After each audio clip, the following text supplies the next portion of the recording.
Bom dia a todos. Convidamos o pessoal que está chegando para ir se acomodando.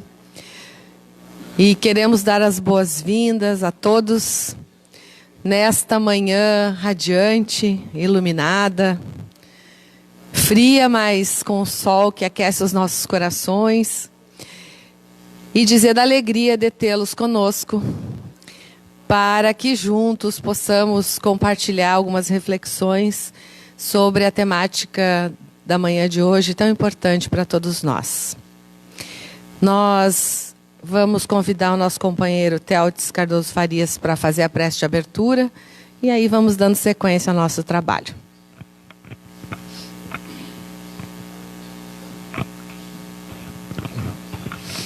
Bom dia a todos. Eu costumo dizer que a prece é individual e é individual. A gente tem o hábito de começar qualquer atividade espírita com a prece e terminar com a prece. Mas a prece é de cada um. E temos o hábito também de sempre um irmão fazer a prece em voz alta. Alguns vão acompanhando o raciocínio de quem ora. Vão orando mais ou menos naquele padrão. Mas outros têm outro tipo de oração, outro tipo de mentalização. Então, cada um ora do jeito que sabe. Eu vou fazer a minha prece, necessariamente não precisa ficarem todos ligados no que eu estou dizendo, tá? É isso que a gente queria colocar.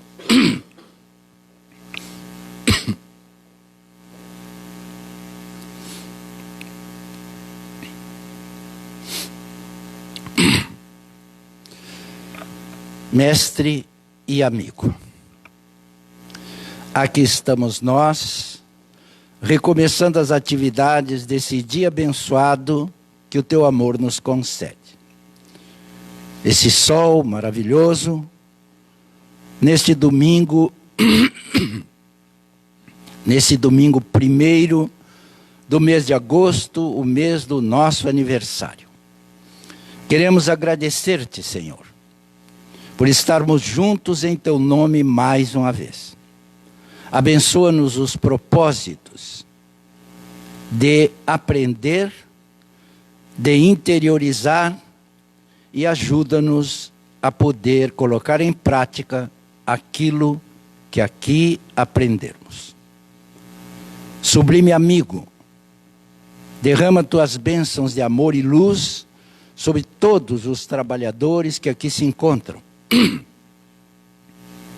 a fim de que as suas mentes, as nossas mentes, Senhor, se abram ao conhecimento, interiorizando verdadeiramente os ensinos recebidos. Ilumina o nosso irmão Lacordaire, que será o missionário, o mensageiro, o intermediário entre as tuas luzes e as nossas necessidades, para que ele nos traga o seu conhecimento, o produto dos seus esforços, as suas vivências, a fim de nos ajudar. Abençoa a nossa casa, mas abençoa todas as casas espíritas da nossa cidade, da nossa região. Abençoa também os nossos irmãos católicos, evangélicos, umbandistas, budistas, de todas as crenças, ou de crença nenhuma, Senhor. O que importa é que o teu evangelho um dia viva dentro de nós. Em teu nome, pois, em nome de Deus, da Mãe Excelsa Maria, em nome do nosso insigne e abençoado patrono, Dr. Oscar José Pitã, e de toda a equipe espiritual que nos assiste e ampara, que nós possamos considerar iniciados os nossos trabalhos desta manhã. Que assim seja.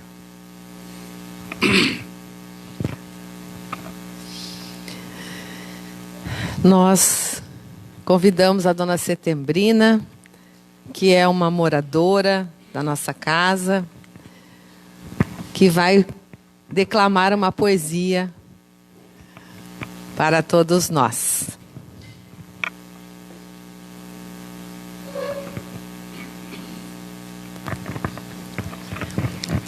Bom dia a todos. Eu vou declamar a poesia Parnaso de Além Túmulo, em homenagem ao nosso amigo querido e palestrante desta manhã, irmão Lacordaire. Ainda e sempre o Evangelho do Senhor é a mensagem eterna da verdade, senda de paz e felicidade, das luzes do Consolador.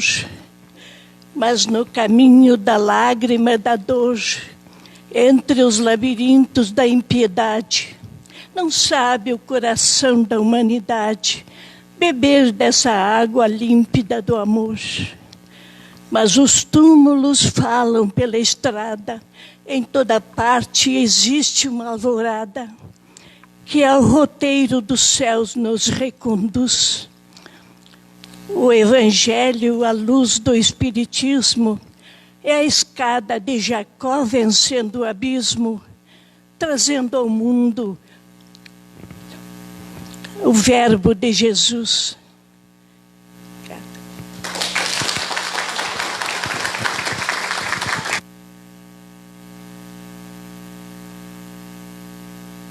Nós agradecemos a dona Setembrina pelas palavras maravilhosas dessa declamação. Pela manhã, então, nós teremos o nosso mini seminário. Vamos convidar o nosso companheiro, Lacordaire Abraão Fayad, para abordar o tema sobre relacionamento familiar. E nós faremos, então, ele fará uma fala até em torno de 10h15, 10h30. Faremos um pequeno intervalo para um café, uma bolachinha, e depois voltaremos para que o público, nós possamos fazer as nossas perguntas, trazer as nossas questões, num bate-papo bem importante para todos nós, ok? Então, o nosso companheiro que nos brinda com a sua presença tem um currículo bastante vasto, mas ele pediu que a gente dissesse só uma coisa, apresentando que ele é um trabalhador da Federação do Mato Grosso. Ok? Então, com a palavra, nosso irmão.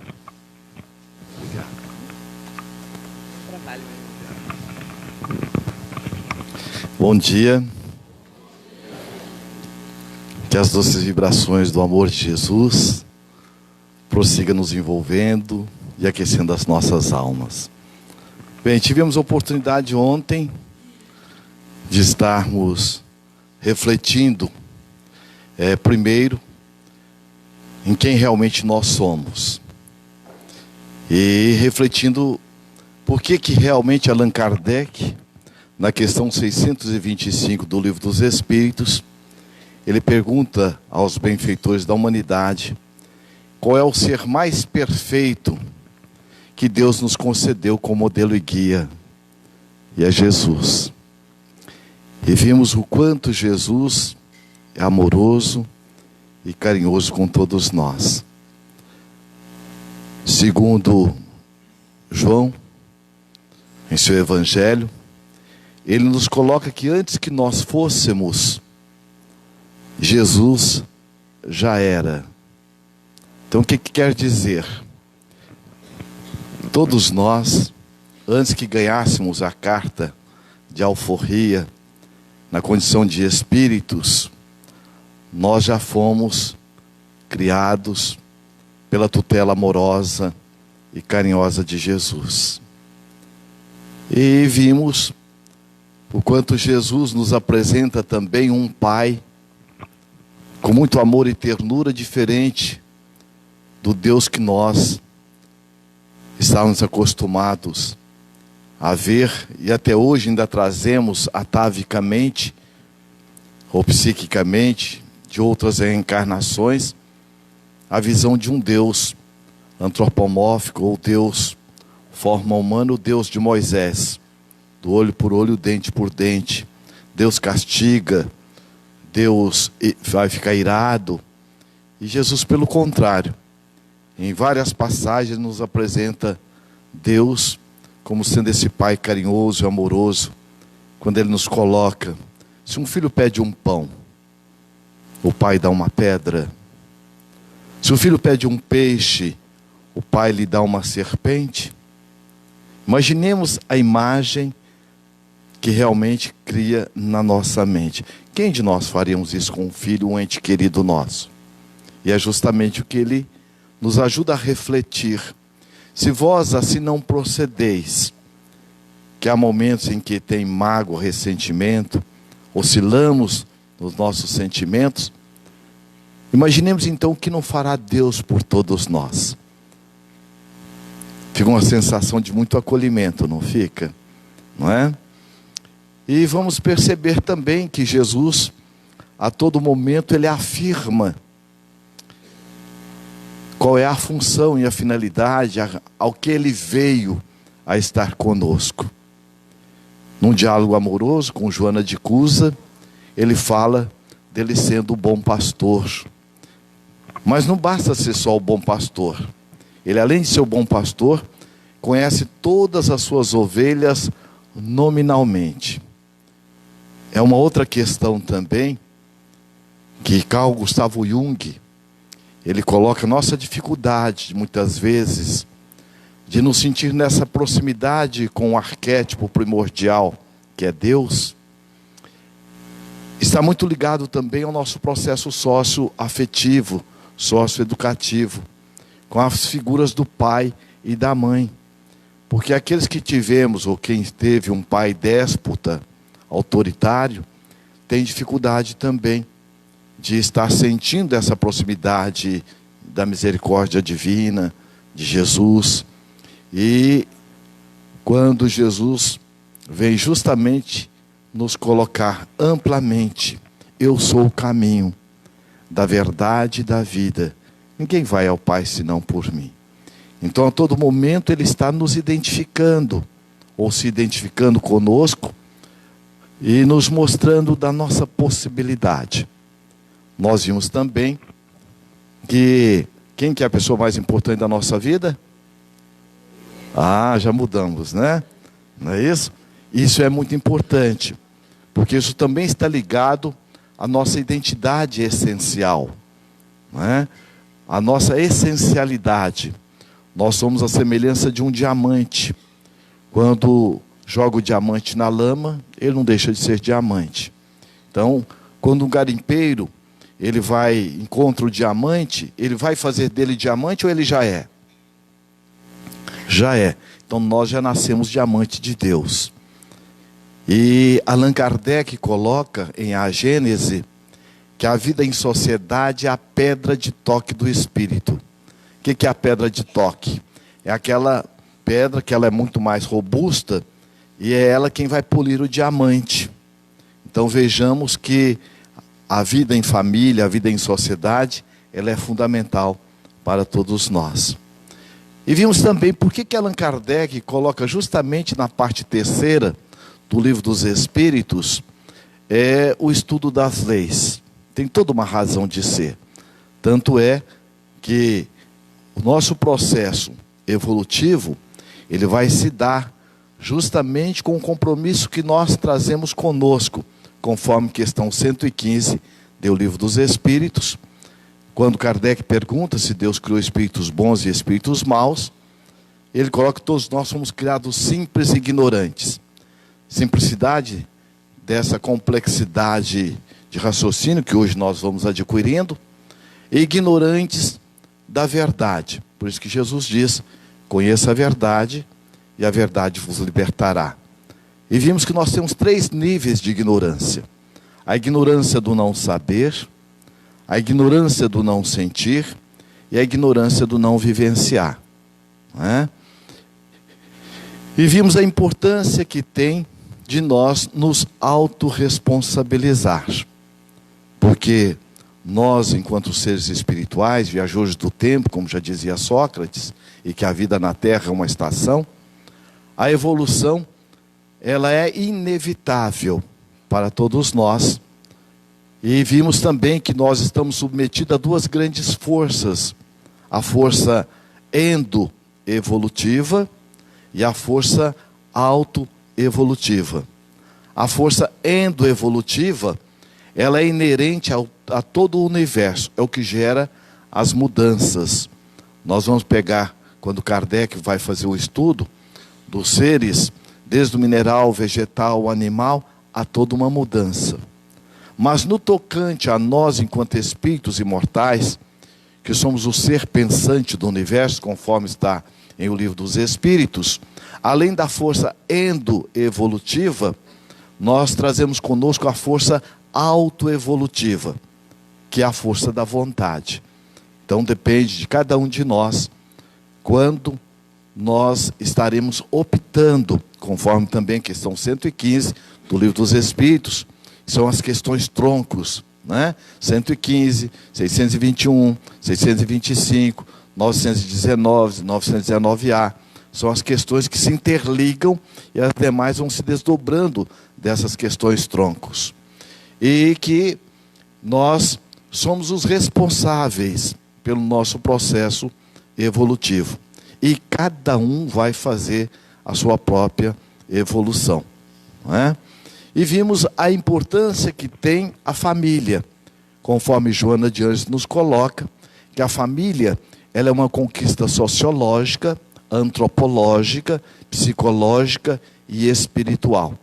Então a família, não há um retrocesso da família, há uma mudança da forma que a família funciona, mas sempre a família vai estar presente como sendo esse cadinho, esse laboratório, esse espaço do aprimoramento espiritual de todos nós. E vimos também que as figuras de autoridades, pai, mãe, vó e professores que fazem parte deste processo interrelacional e social, são aqueles que somos convidados a sermos o colaboradores ou cooperadores da divindade. E Jesus nos afirma: o Pai labora, o Pai trabalha incessantemente, e eu trabalho com Ele. Então o trabalho, ele é realmente esse hino vibrante do universo. E vimos também que na relação familiar, mesmo que nós não queiramos, nós absorvemos, principalmente a criança na primeira e na segunda infância, ela absorve na relação com os adultos os seus comportamentos, os comportamentos verbais e não verbais. Tanto é que há um teórico da psicologia social, Vallon, francês, ele coloca que toda criança tem necessidade do adulto socializado para inseri-la no social. Ou seja, quem vai nos apresentar a nossa visão de mundo no primeiro momento são aqueles com quem nós nos interrelacionamos como realmente as figuras de autoridade na nossa vida. E vimos então a importância que tem o papel do pai e da mãe como verdadeiros timoneiros dessa grande nau chamada família. E que mais do que aquilo que nós falamos do nosso discurso, é fundamental que nós também tenhamos alinhado ao discurso a nossa prática, a nossa conduta, não é? Aqueles que viemos do faz o que eu mando, mas não faz o que eu faço, hoje já não funciona mais. Então, mais do que nunca, nós estamos sendo convidados a ser verdadeiramente pais, mães, agindo com coerência. E a coerência, a doutrina espírita nos ajuda por excelência. Porque quando Allan Kardec nos fala que a doutrina espírita é uma ciência que estuda a natureza, a origem, o destino dos espíritos e as suas relações com o mundo corporal, ela também nos oferece, através do seu arcabouço teórico, de toda a estruturação do Pentateuco kardeciano que Kardec nos trouxe, para que possamos de forma factível, prática, estar exercendo em nós este grande voo da nossa autotransformação através do autoconhecimento, que é fundamental para todos nós. E vimos que na relação familiar, nós também muitas vezes ficamos numa conduta de criticar, de censurar o pai e a mãe e culpabilizá-los. Mas vimos também, inclusive recordando uma mensagem do Espírito Honório, que é um benfeitor espiritual, que Joana de Ângeles o apresenta no livro Vozes Alerta, como sendo um daqueles que, desde os primórdios do cristianismo, vem no seio da coletividade humana, auxiliando no processo evolutivo. E ele nos traz uma mensagem. O livro é da editora Espiritizar, psicografado por um companheiro nosso, Afro Stefanini II, e na mensagem que se intitula Contratos Espirituais, esse benfeitor nos afirma, corroborando com a fala que Allan Kardec também já nos traz, do nosso processo reencarnatório, da programação espiritual. A mensagem se intitula Contratos Espirituais.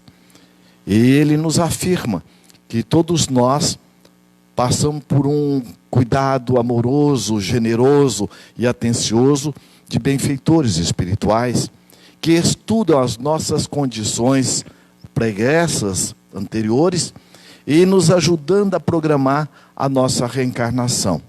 Desde da escolha dos pais, a escolha do caldo cultural onde nós vamos ser inseridos, e mais ainda, aqueles de nós que temos um compromisso na área doutrinária, na área familiar, nós recebemos uma equipe multidisciplinar para estar nos ajudando. E que o compromisso com a atividade espírita também está no nosso contrato espiritual. Então nós vamos perceber que não é porque o trabalho espírita é um trabalho voluntário, eu vou fazer como eu quero e quando eu quero. Esse eu quero aqui é sem um senso de responsabilidade. Porque, conforme vimos, o espírito Manuel Filomeno de Miranda nos oferece uma reflexão no livro Transtornos Psiquiátricos e Obsessivos, de uma jovem que estava grávida de um anicéfalo, o feto não tinha cérebro, e que os médicos estavam programando abortar. E antes que isso acontecesse, um dia antes, uma amiga a encaminha à casa espírita. E lá ela é recebida na recepção fraterna, no diálogo fraterno, e ele descreve o que ocorreu no mundo espiritual. Já alguns dias antes, os benfeitores espirituais conseguiram localizar a jovem que iria receber a gestante na entrada da casa espírita. Vejamos o quanto a responsabilidade. Veja, alguém que iria acolher alguém na entrada. E também trabalhando quem iria desenvolver o diálogo fraterno. E nesse diálogo fraterno, quem a atendeu, ou atendeu a gestante, disse, já que não vai prolongar a gestação, por que não esperar que a própria natureza, de forma espontânea, venha realmente a nascer? E aí ele descreve, no mundo espiritual, que aquela jovem que estava gestante, aquele que estava ali, o reencarnante, era, na verdade, o ex-amante de uma encarnação anterior, e que o esposo estava no mundo espiritual, tentando obsediá-la, para que ela fizesse o aborto, iria levá-la a um movimento de culpa, e depois iria levá-la ao suicídio. E que aquele espírito reencarnante era, na verdade, o amante que, quando num conluio sexual, o esposo pega os dois e ele habilmente consegue tirar a vida do esposo. E quando ele já estava no trajeto para ser julgado, num descuido do guarda, ele pega a arma e suicida. Então vejamos a responsabilidade que tem para todos nós por estar no trabalho doutrinário. Então, nessa mensagem Contratos Espirituais, ele nos fala dessa chancela que nós recebemos da ajuda dos bons espíritos para estarmos trabalhando hoje nas hostes doutrinárias. Com isso, nós vimos também que na relação familiar, nós temos dois movimentos. Um de simpatia e outro de empatia. Na simpatia, nós trazemos essa postura, muitas vezes, como nós estamos vendo aqui, de pseudo-amor, onde nós mantemos um movimento de martírio na relação com os familiares, cônjuge, filhos, irmãos, pais, avós, netos, Origina-se de tabus familiares, pois há uma obrigação de amar. O relacionamento, ele é aparentemente saudável. Então, o pseudo-mártir é aquela pessoa que faz o papel do bonzinho, né? Aquela pessoa que fica, muitas vezes, numa postura até invasiva na relação com o outro. Eu havia terminado uma palestra sobre questões familiares, falando justamente da relação conjugal. E quando eu desci, uma senhora foi e disse: olha, eu sou aquela encrenca que você falou lá na frente. Eu falei que a senhora é uma encrenca? Não, mas deu a entender. Eu falei: mas por que eu dei a entender que a senhora é uma encrenca? Ela disse: não, porque eu sou aquela que você falou lá do pseudo-mártir, que fica socando ajuda no outro. Porque também pudera, quem que aguenta o meu marido, que fica naquele pijama de zebra, que ela que deu, né? O tempo todo ali no sofá e não faz nada. Se eu não fizer, ele... Então, normalmente, a pessoa que tem o padrão do pseudo-mártir, ela quer tomar frente de tudo, não é? E o que acontece? Ela, na verdade, ela julga o outro sempre coitadinho e incapaz. Mas nós vamos perceber, quando Jesus coloca que tudo que eu faço, vós podeis fazer, e muito mais, se tiverdes fé, confiança em ti, confiança em Deus, confiança na vida. O que quer dizer? Deus não cria ninguém coitadinho, nem incapaz. Então nós vimos também que aquele indivíduo que nasceu na favela, ou nasceu nessa ou naquela condição, não é porque é um coitadinho. É um espírito em processo de evolução, que está diante de uma prova, e um dos trabalhos da responsabilidade fundamental da casa espírita é se transformar num laboratório moral. O que é um laboratório moral? Então nós vamos ver que a família também é um laboratório moral. Porque a família é onde nós recebemos os primeiros ensaios para a sociedade. Joana de Anjos coloca que a família, no livro SOS Família, ela é a célula máter da sociedade.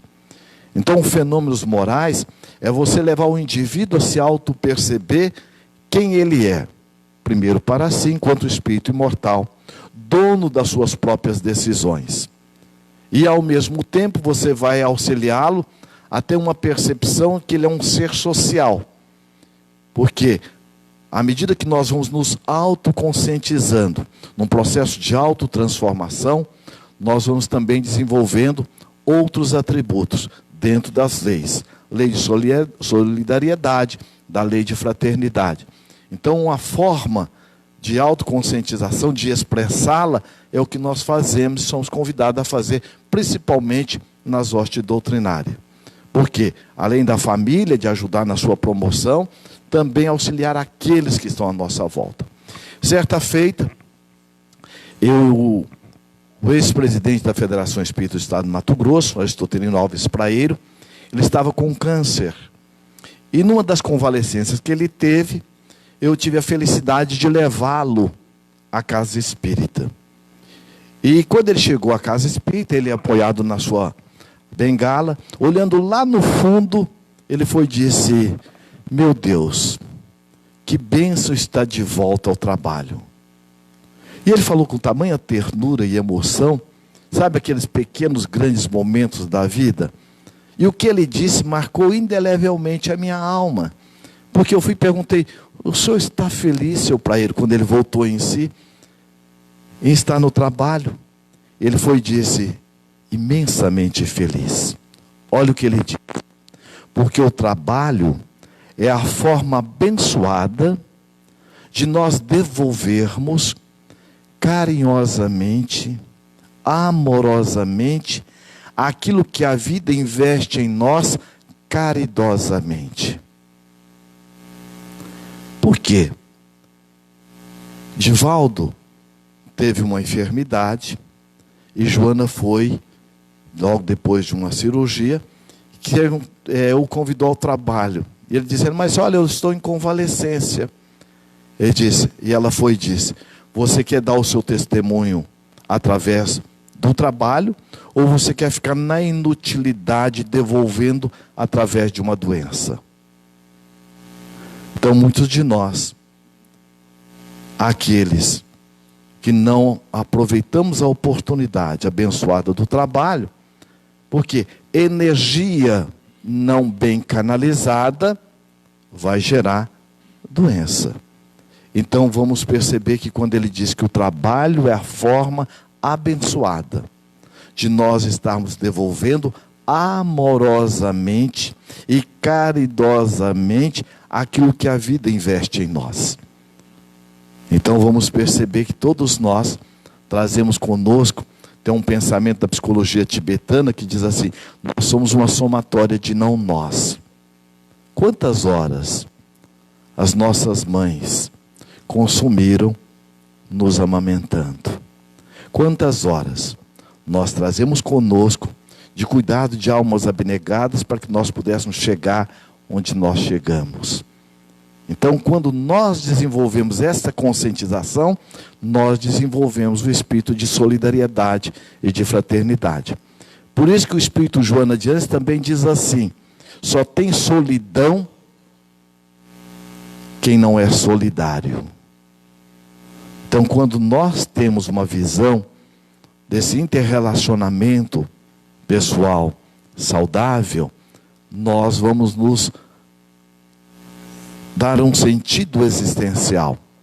Joana de Ângeles também diz assim: remédio que se coloca na ferida do próximo é medicação que estamos colocando na nossa própria alma. Olha que interessante. Mas onde ela aprendeu isso? Com aquele homem que dizia assim, ó: eu não vim para ser servido, eu vim para servir, que é Jesus. Que outro também aprendeu com ele, dizendo assim: é dando que se recebe. É o nosso pobrezinho de Assis. Então esse é o nosso convite. O segundo, nós vimos que é uma energia de desamor. Então, nessa energia de desamor, mantém um movimento de crueldade ou indiferença, no qual busca fazer o familiar sofrer sua ação ou sentir a sua indiferença. No relacionamento ele é muito doentio. Aí vem a crueldade e a indiferença. Então aqueles de nós que temos um padrão de guardar mágoa, guardar ressentimento. E muitas vezes nós não nos damos conta o quanto estamos nos ferindo ou ferindo o próximo. Eu fui fazer um seminário, o Espírito e a Vivência do Amor, numa cidade do interior, no estado. E logo depois, no domingo de manhã, no encerramento, um companheiro foi e disse: olha, eu quero dar um depoimento. E ele foi e disse: olha, sexta-feira foi aniversário da minha esposa. E eu perguntei para ela o que é que ela queria de presente. Eu não sou um espírita. Eu sou mais ou menos. Existe espírita mais ou menos? Tem gente que diz: ah, eu não sou espírita, eu estou tentando ser espírita. Porque é um equívoco. Porque o espírito André Luiz diz assim: aquele que possui uma semana de espiritismo é o suficiente para se dizer espírita. Então aquele que possui uma semana de evangelho é o suficiente para se dizer espírita. Por quê? É o que Allan Kardec coloca: reconhece o verdadeiro espírita pela sua transformação moral e pelo esforço que empreende em dominar as suas más inclinações.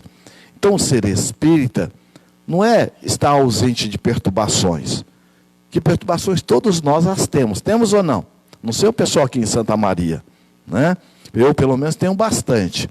Agora veja, a diferença é: eu as tenho entrando ou eu as tenho saindo, buscando trabalhá-las. E é isso que a doutrina espírita nos ajuda. Eu me auto-assumir, eu me auto-aceitar, eu me auto-respeitar e trabalhá-la paulatinamente, as minhas imperfeições, os meus desequilíbrios. E ele foi e disse: olha, mas a minha esposa foi e disse: o que eu quero de presente é o seguinte, venha uma pessoa fazer uma palestra e vamos comigo na sexta-feira na palestra e você participa comigo também do seminário. Disse: tá bom, eu vou fazer esse sacrifício, já que é um presente. E aí ele disse: olha, na sexta-feira eu já fiquei um pouco mais mexido. Principalmente quando você coloca na palestra, e na verdade, trabalhando com os conteúdos que a doutrina espírita nos ajuda, porque tudo que nós trabalhamos é da doutrina, né? Sempre colocamos, lembrando de um amigo que dizia o seguinte: nós, aqueles que trabalhamos nas hostes doutrinárias, nós somos que nem um garçom. O que está na bandeja não nos pertence. A festa não é nossa. Mas nós temos o privilégio de saber tudo que está acontecendo na intimidade da festa. Então eu digo que eu sou esse garçom também. Então, quando ele diz assim, olha, há uma diferença entre a pessoa que a gente ama e a atitude que a gente não gosta. Eu posso chegar para meu filho e dizer: meu filho, eu não gosto de você, você é um perturbado, um desonesto, olha o que você está fazendo. Eu misturei a pessoa com a atitude. Meu filho, eu amo você. O que eu não amo é essa atitude. Portanto, no que eu posso lhe ajudar para que você possa equacioná-la? Porque a mudança é dele. E quando eu percebi isso, eu comecei a refletir a minha vida. E naquele momento ele foi e contou a história dele. E nós vamos perceber a importância que tem nós estarmos repensando a nossa história. Nós não somos a nossa história. Mas a nossa história, ela é um fator interveniente, não é um fator preponderante. Nós trazemos tudo, como diz Piaget, nós copiamos o pai, a mãe, a avó, os professores. Por isso que, como diz o pensamento tibetano, nós somos uma somatória de não nós. Agora, a síntese é pessoal. Não adianta eu ficar reclamando: ah, meu pai, minha mãe. O que eu quero fazer para eu mudar nesse comportamento que eu tenho? Porque eu sou o responsável pelas minhas escolhas. E aí ele foi e disse, eu comecei a meditar. Porque eu sou o único filho. E meu pai é marceneiro. E meu pai era um homem um tanto quanto muito exigente.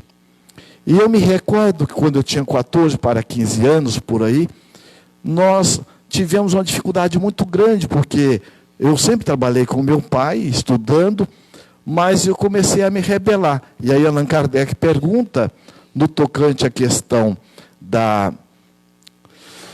quando chega já na adolescência, o que é essa interferência?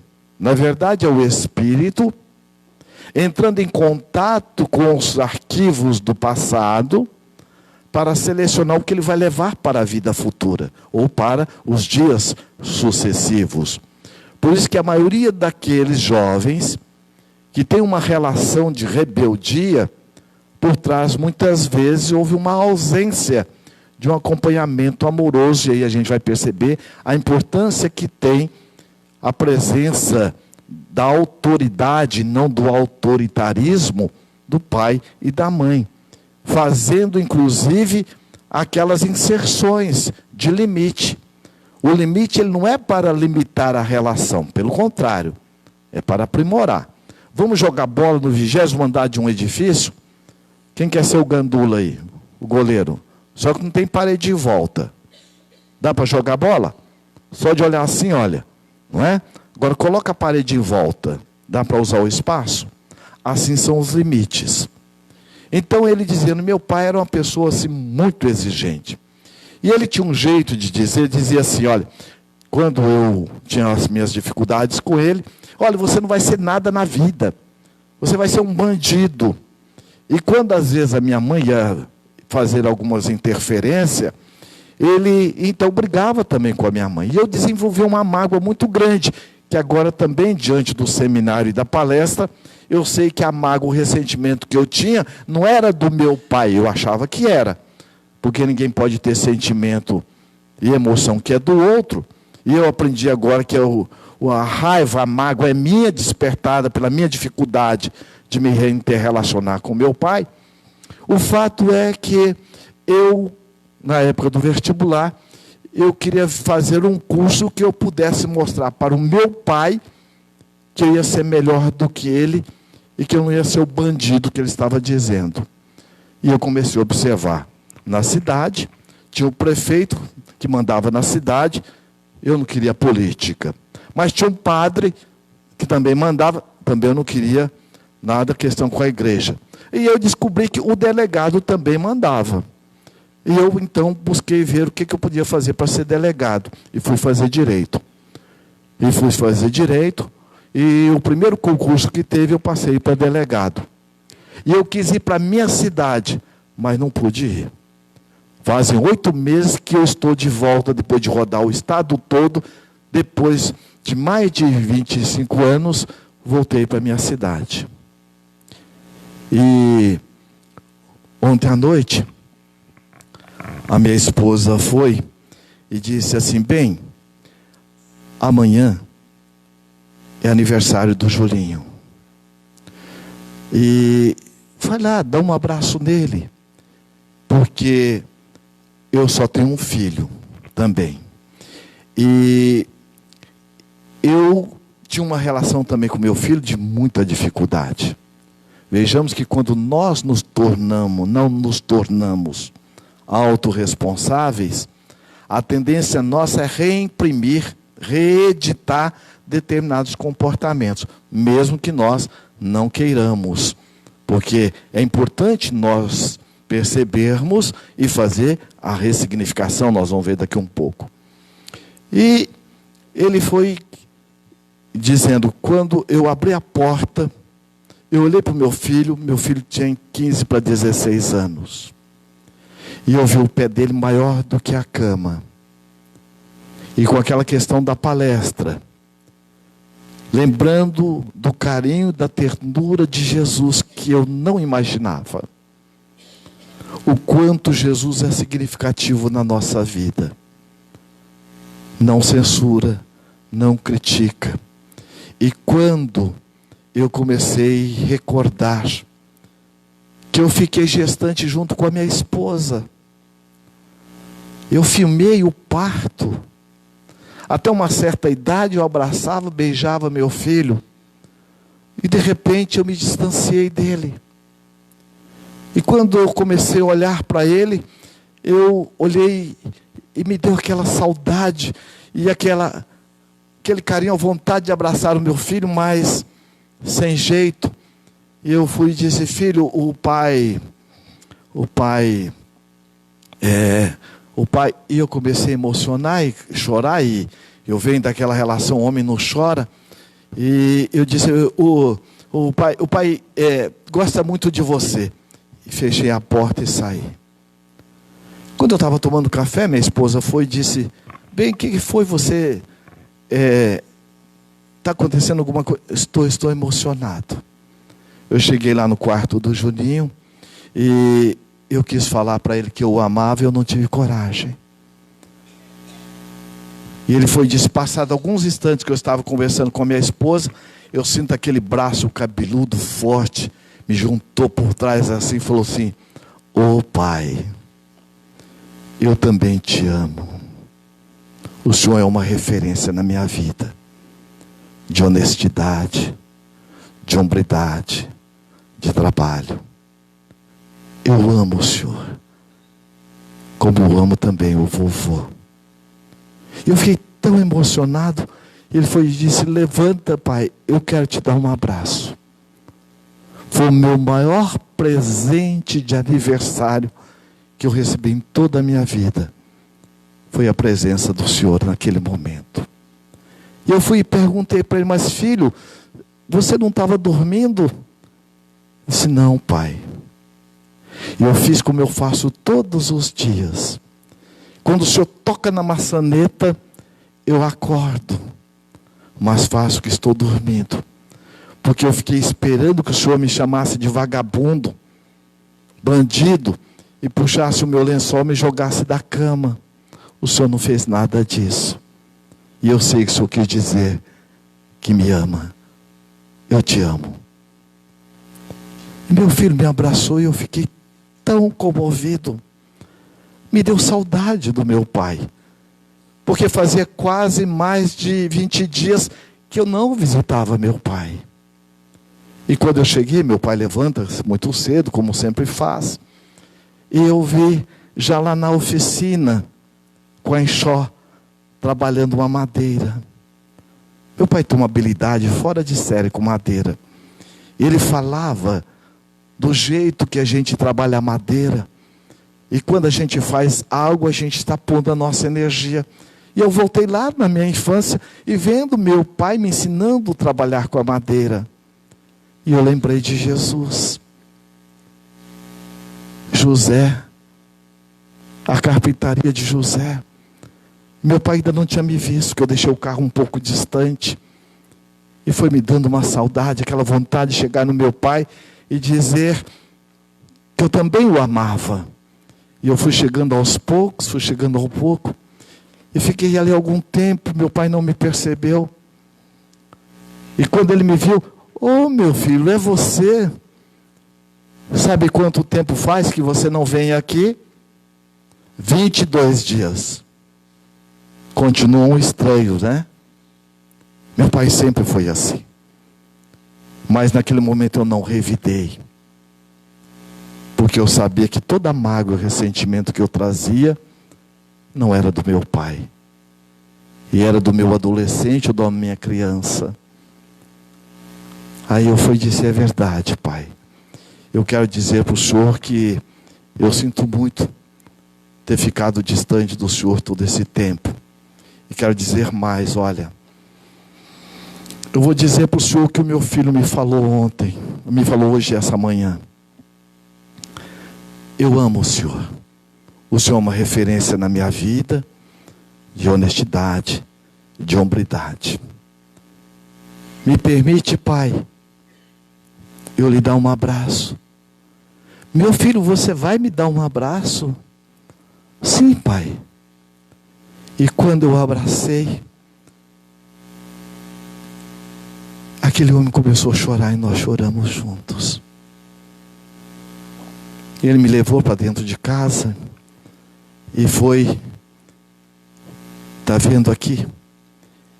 Eu tinha uma pasta de couro com 2 fivelas, que eu estudei todo o meu primário com aquela pasta.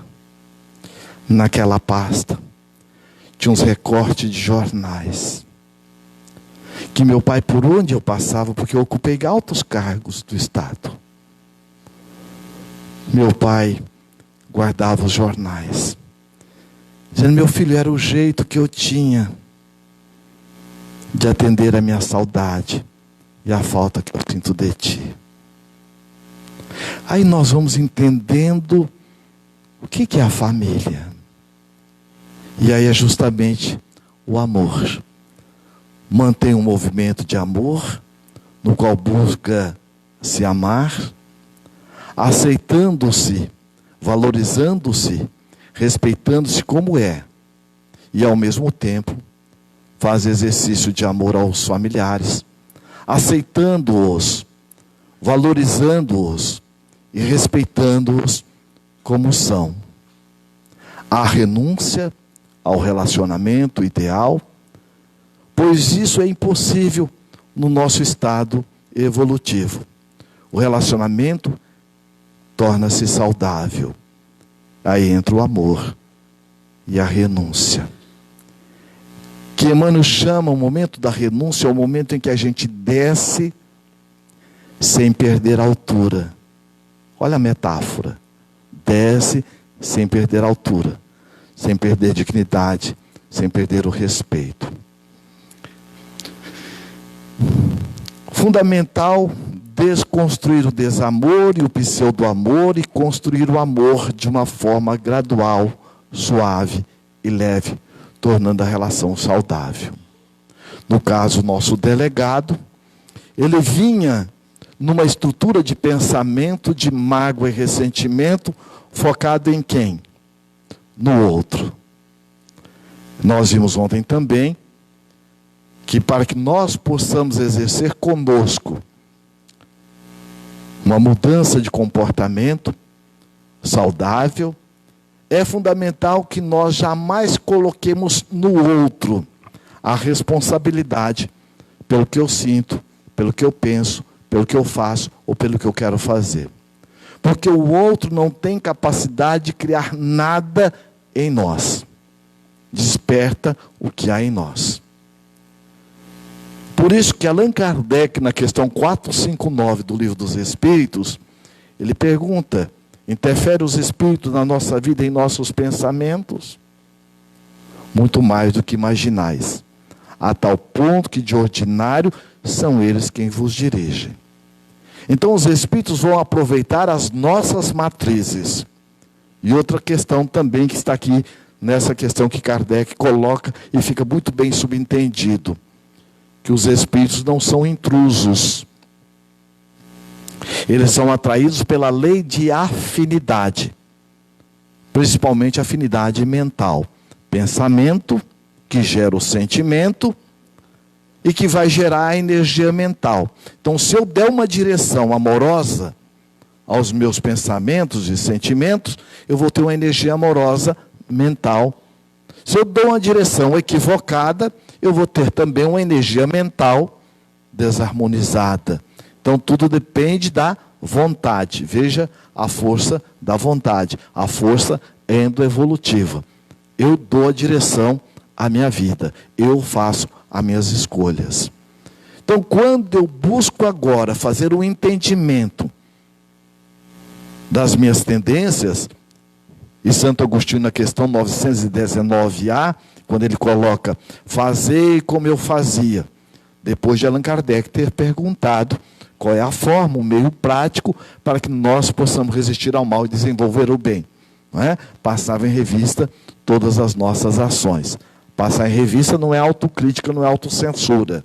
Não é? É ver o nosso erro como um fenômeno a ser analisado e nos ajudando a fazer de forma diferente. Então nós vamos ter, na verdade, um aproveitamento da experiência desafio, que são as experiências dolorosas da nossa vida. E quando eu busco analisar, refletir essas experiências, eu as transformo em experiência aprendizado. E quanto mais eu vou exercendo essas experiências de aprendizado, eu agora as transformo em experiência êxito. Nesse capítulo, eu já tenho a superação, mas em outros. Então, paulatinamente, nós vamos, então, chegando à felicidade relativa, conforme a questão 115 do Livro dos Espíritos. Portanto, nós somos seres imortais e teremos quantas oportunidades forem necessárias para construir o amor e a felicidade. Às vezes nós falamos: mas o que eu não fizer nessa encarnação, vou fazer na próxima. É verdade. Isso é inevitável. Né? Joana de Anjos, no livro Amor, Imbatível Amor, ela coloca que nessa nossa vilegiatura da busca da evolução, nós temos alguns descaminhos. Olha como que ela chama os nossos equívocos. Descaminhos. Quer dizer, saímos do caminho do amor. E nesses descaminhos, nós adquirimos algumas experiências não legítimas. O que são experiências não legítimas? Os nossos defeitos. Olha a forma bonita que ela chama os nossos defeitos. Experiências não legítimas. Não legítimas em relação ao quê? As 3 leis maiores, como diz Allan Kardec. A lei de quê? Amor, justiça e caridade. Não é? Então são experiências não legítimas, são experiências distonantes dessas leis. E ela diz: e essas experiências estarão nos acompanhando, para que nós possamos ressignificá-las. Lei de causa e efeito. Não é? Onde o devedor vai, a conta vai atrás, não é? Ou então Jesus diz assim: a cada um conforme as suas obras. O bem que eu faço, faço primeiro a quem? E o mal que eu faço? Faço primeiro a quem? A mim mesmo. Quando eu descobri que eu era a pessoa mais importante da minha vida, quer dizer, que eu conscientizei, né? E que somente eu posso me fazer feliz, ou somente nós podemos nos fazer felizes, né? E que quando eu faço algo a alguém, eu estou fazendo a mim mesmo, né? Às vezes a gente tinha um desentendimento com a esposa, de repente abraçava ela: mas você ainda acabamos de brigar, você está me abraçando? Não, eu não estou lhe abraçando. Eu estou me abraçando através de você. Não é? Então a gente vai perceber que é verdade. É no outro que a gente vai treinar, não é? O Emmanuel, no livro Pensamento e Vida, ele diz que o outro é tão importante na nossa vida que ele coloca a semelhança do oleiro e o barro. Que seria do oleiro se não houvesse o barro para que ele pudesse expressar a sua arte? O que seria do escultor se não houvesse a madeira para ele apresentar a sua habilidade? Então é na relação com o outro que nós vamos também desenvolvendo essa arte de amar. O alto amor e o alo amor. O amor a si e o amor ao outro. Então daí a importância de nós estarmos ressignificando o nosso passado. Eu não tenho como ir lá e mudar alguma coisa, mas eu tenho como mudar a forma de ver. Então uma das falas de auto-engano, não, eu faço na próxima encarnação. Ok, realmente vai fazer, mas não com as mesmas regalias de hoje. Porque existem as consequências. Não é isso? Então nós vamos perceber que a cada um conforme as suas obras, quer dizer o seguinte: se eu malbarato a oportunidade agora, não vou ter as mesmas oportunidades nas mesmas regalias. É igual o aluno, quando ele repete de ano, no próximo ano ele vai voltar à escola, porque a escola não vai expulsá-lo. Está dentro da lei de justiça, dentro da lei de amor, acolhê-lo, dentro da lei de solidariedade. Mas ele já não vai ter a mesma sala, os mesmos colegas, possivelmente os mesmos professores. Porque aqueles com quem estamos junto de nós, também estão elevando espiritualmente. Emmanuel, no livro Fonte Viva, ele faz uma leitura a respeito da candeia. Não coloqueis a candeia debaixo do alqueire. Então ele quer dizer o seguinte, que nós aproveitemos a oportunidade, enquanto nós estamos caminhando com o outro, aquele que tem a sua candeia mais luminescente, porque vai chegar um momento que aquele que está conosco vai tomar outros caminhos. E se você não acender a sua candeia, como a gente acende uma vela através de outra vela sem desgastá-la, nós vamos muitas vezes ser colocados de surpresa por nós termos malbaratado a oportunidade. Porque a evolução ela é individual, intransferível. Força endo-evolutiva. E vamos então ver quando Kardec então busca na questão 625, e não é por acaso, aliás a doutrina espírita desbanca o acaso, como também desbanca o milagre, porque aquilo que nós falamos acaso e milagre é uma dificuldade nossa de aferir a intimidade dos fatos, né? Albert Schweitzer, quando ele voltou para a África Equatorial Francesa, e ele então, o civículo dizia, ó, chegou o homem Deus. Ele mata as pessoas, abre as pessoas e devolve a vida. O que ele estava fazendo? Cirurgia. Então, para quem não conhecia os civícolas, era um milagre. É o homem Deus. Então, nós vamos perceber que tudo tem uma razão de ser. E quando ele pergunta nessa questão 625, lá do Livro dos Espíritos, qual o tipo mais perfeito que Deus tem oferecido ao homem para lhe servir de guia e modelo? É Jesus. Modelar não é simplesmente copiar. Porque copiar, e nós vamos perceber que muitos ficam copiando o Elvis Presley, né? O Che Guevara, esses que para eles são os líderes dele.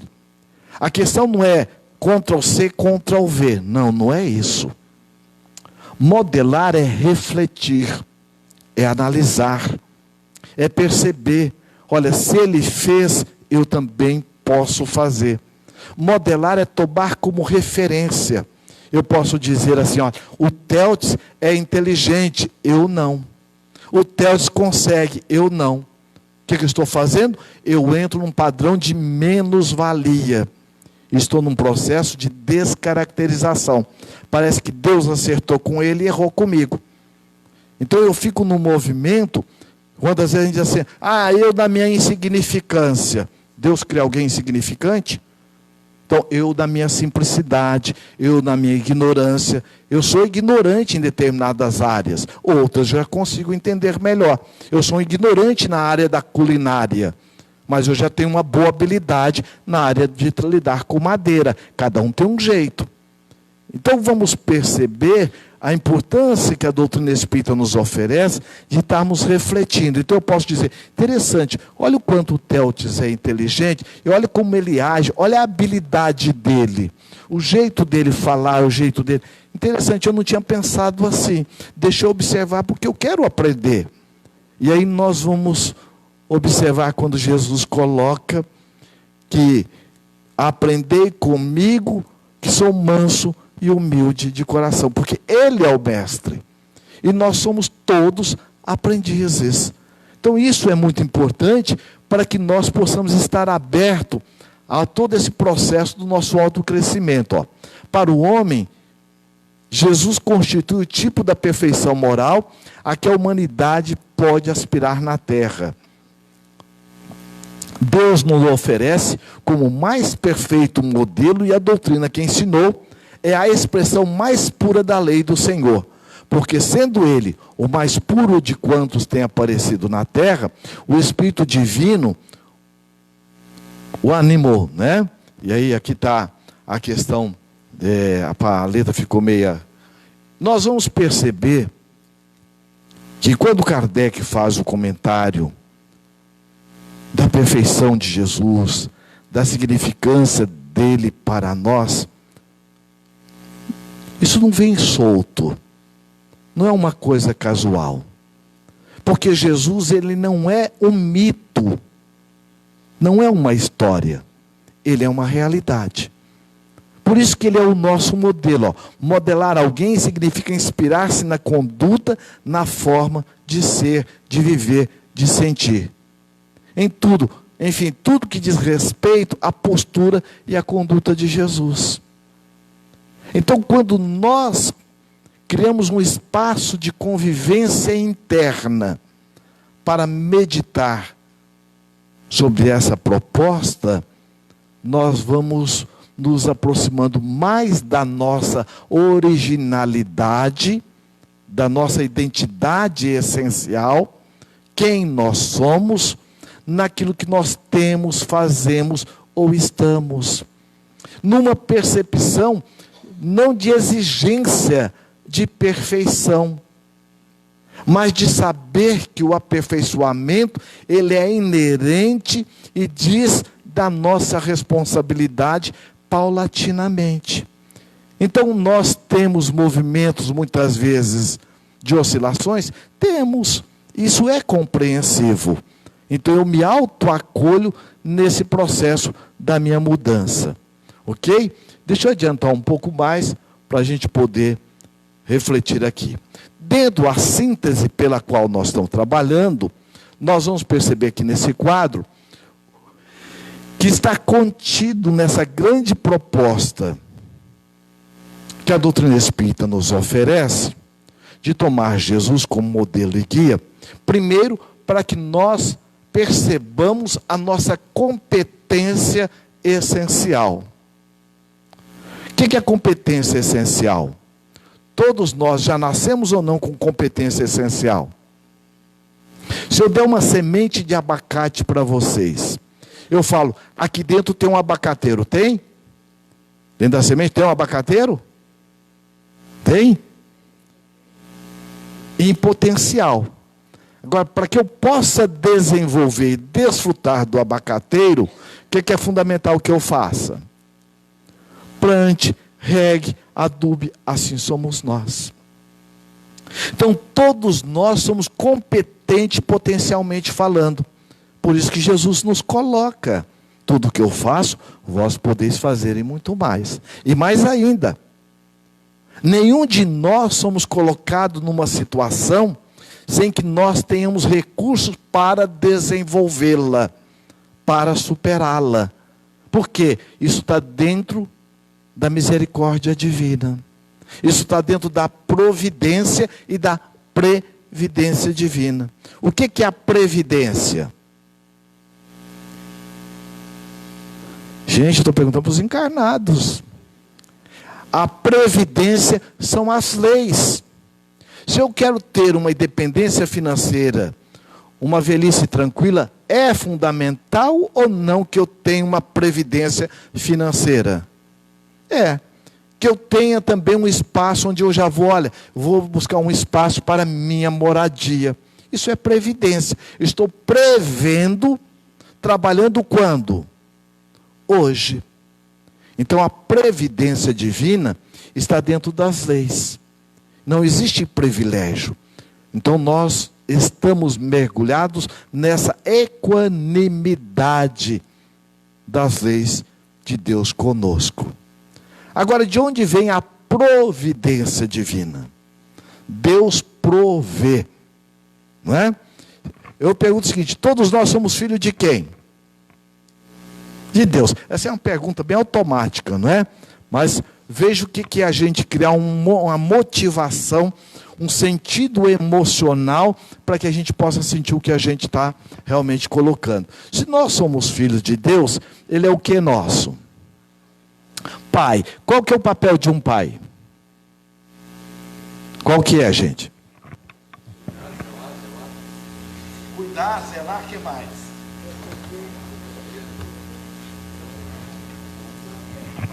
O pai o quê? Protege, cuida, zela, o que mais? Ama, o que mais? Provê. O que é prover? Abastece, olha aí que beleza, ó. Não deixa faltar nada. É ou não? E Deus é nosso Pai? E Ele é dono do quê? E é seu Pai? Então você é filho de quem? Do dono do... Aliás, dono do mundo. Outro dia eu vi um caminhão lá em Tocantins. Estava escrito assim: eu não sou dono do mundo. Como é que é? Esse caminhão também passou por aqui. Esse cara anda, hein? Como é que é? Eu não sou dono do mundo, mas sou filho dele. Então, gente, vejamos então. Se Deus é o dono do universo, nós somos filho dele. Então, onde nós estivermos, estamos ou não no coração de Deus? Então, tem alguém abandonado no universo? Dá uma sensação de quê? Viu o que nós fizemos? Pensamento, sentimento. O que vem em cima? Vontade e energia mental. Qual foi a energia mental que ficou em nós? Não é de acolhimento? Não é de amparo? Então nós vamos perceber a importância que tem de nós refletirmos. O que significa isso? Quando Jonas diz assim: vós sois filho de Deus, herdeiro do universo, e ninguém pode tirar de você essa condição. O que significa isso, gente?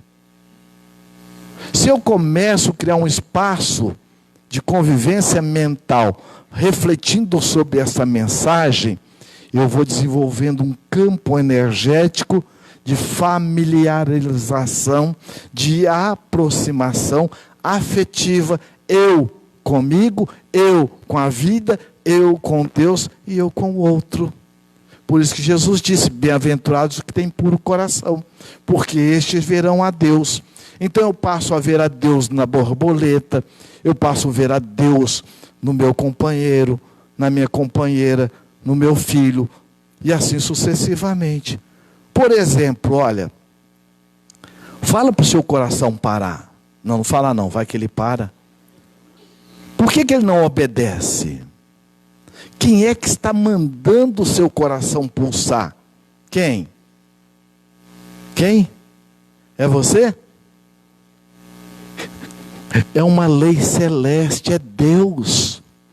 É a presença de Deus no pulsar do seu coração. Você é capaz de fazer um pulmão? Um rim? E quem fez tudo isso para você? Quem te deu esse corpo? Quem que programou ele para funcionar desse jeito? Veja, todas as células que estão nascendo agora em nós, estão nascendo com esse padrão mental da energia que nós estamos aqui, ó. Amorosa, de reflexão. Quem programou isso? Olha como a gente vai sentindo inserido dentro desse contexto amoroso de Deus. Então, dentro dessa percepção, nós vamos ver depois, no intervalo, esse quadro aqui. Tudo bem? Deixa eu passar aqui para os recadinhos.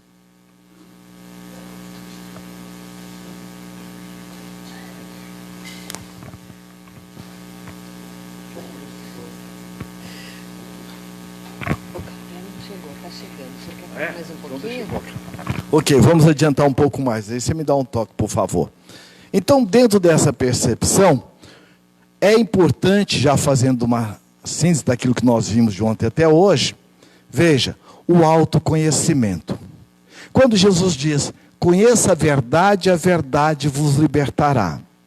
Conhecer no sentido cognitivo, não é? No sentido intelectual, vou estar refletindo, eu vou estar analisando. Agora eu vou sentir. Qual é o sentido para mim o que eu estou realmente lendo, analisando, estudando? Isso é prático para mim? É factível?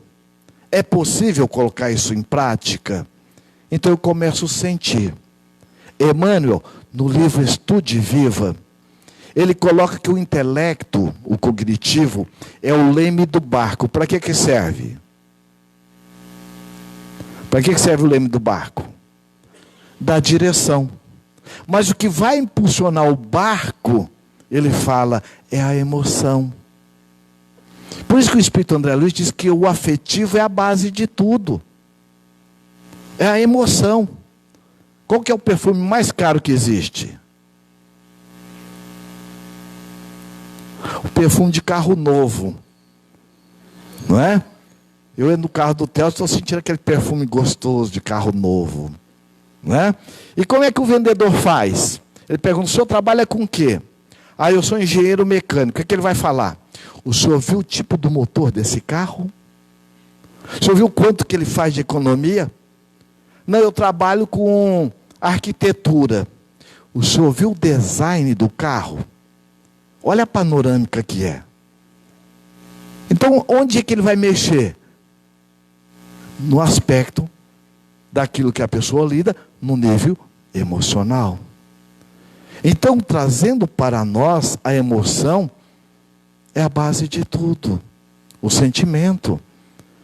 Às vezes, na área do atendimento espiritual, quantos de nós, aqueles que trabalhamos na área do diálogo fraterno, às vezes a esposa chega e diz aqui, eu quero uma ajuda. Meu esposo é bom, ele é trabalhador, mas ele tem uma doença do alcoolismo. Como eu posso ajudá-lo? Veja que ela não quer separar. Ela quer buscar porque o afetivo lhe ajuda a se fortalecer na busca de compartilhar no processo da dificuldade do companheiro, da companheira. Então, quando nós nos conscientizamos da afetividade na relação, ela é fundamental, mas de uma forma operativa, proativa, porque o conhecimento nos ajuda a dar essa direção amorosa. Então, ter consciência de si mesmo, saber quem nós somos, primeiro para quem? Para nós mesmos. E quem eu sou nas minhas relações, nos meus diversos papéis. No papel de pai, no papel de mãe, no papel de professor, no papel dentro da casa espírita, que é muito importante. E principalmente fazer o papel de João Batista. O que é o papel de João Batista? João Batista estava preso, e as fofocas já vêm desde lá, né? Chegava para, olha, os seus discípulos estão seguindo aí o novo Messias. E ele serenamente coloca algo que é para os nossos dias. Para que ele cresça, é preciso que eu diminua. Então, para que o trabalho de Jesus possa crescer, o eu do personalismo, o eu do orgulho, o eu da vaidade, o eu da presunção, diminua. Onde o trabalhador aparece mais do que o trabalho, alguma coisa está sendo ameaçada. Então é importante que nós tenhamos a grandeza de nos colocar na pequenez da simplicidade de João Batista. Então o autoconhecimento nos ajuda a isso. E vou fazer uma avaliação realista e otimista daquilo que me acontece. Emmanuel também diz assim: das pessoas, das coisas, das situações, sempre existe o melhor lado. Para quem? Para aqueles que estamos nos esforçando para aprender a olhar pelo melhor lado. Porque é aquele que sempre olha pelo pior lado. Porque a mente está viciada. Então, com isso, eu entro num processo de autoestima e autoconfiança. Então, não vou ficar à mercê da validação do outro. Então, o companheiro vai, critica, o outro, a gente mantém sereno. Porque eu tenho uma autoconfiança. Há um dito popular, lá na nossa região, que diz assim: laranjeira que leva bambuzal, só aquelas que estão dando fruto. Ou seja, a laranjeira para levar varada, é preciso que ela esteja dando fruto. Assim somos nós, pegando essa metáfora. Incomoda, todo mundo incomoda. Se você chamar sua mãe para ir lá na sua casa, vai mudar a sua rotina. Incomoda, mas é um ente querido. Então todo mundo incomoda. Agora, tem aqueles que incomodam porque não trabalham, e aqueles que incomodam trabalhando. Qual que você prefere? Não é melhor incomodar trabalhando? Que aí você leva a crítica, a censura, mas mantém firme no trabalho, porque você sabe a serviço de quem você está. De quem nós estamos a serviço? De quem? Jesus? Jesus depende do nosso salário? Do nosso serviço? Então nós estamos a serviço de quem? A Casa Espírita está fazendo favor para nós? Não. Não? Ou nós estamos fazendo favor para a Casa Espírita? Ô, gente, vocês desencarnaram? Veja, a Casa Espírita está nos fazendo favor, porque está nos acolhendo na oportunidade do trabalho. Então nós trabalhamos para quem? Para nós. Com quem? Com Jesus. Então nós estamos a serviço da nossa autotransformação, né? E pela oportunidade abençoada no trabalho com quem? Com Jesus, né? E no próximo nós vamos ver o autodomínio. E vamos para o intervalo.